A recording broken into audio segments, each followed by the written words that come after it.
అనంతపురం జిల్లా కణకెల్లి మండలం తుంబిగరూర్ గ్రామంలో వైసీపీ నేతల క్రూరత్వానికి ఒడిగట్టారు. ఇటీవల జరిగిన సార్వత్రిక ఎన్నికల్లో వైసీపీకి ఓటు వేయలేదన్న కారణంగా గ్రామస్తులను చంపే ప్రయత్నం చేశారు.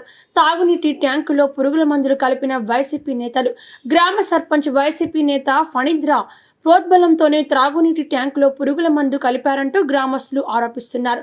తాగునీటిని పట్టుకునేందుకు వెళ్లిన గ్రామస్తులకు విషపు కంపు వాసన వెదజల్లడంతో గుర్తించిన గ్రామస్తులు అప్రమత్తం కావడంతో పెను ప్రమాదం తప్పింది. ఈ విషయంపై గ్రామస్తులు పోలీసులకు సమాచారం అందించారు.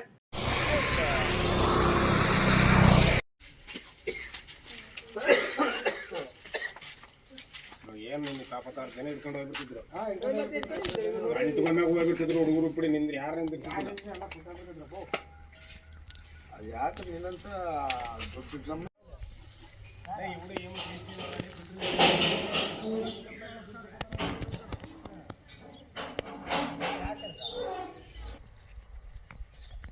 ಅಂತ ಸಪ್ಲೈ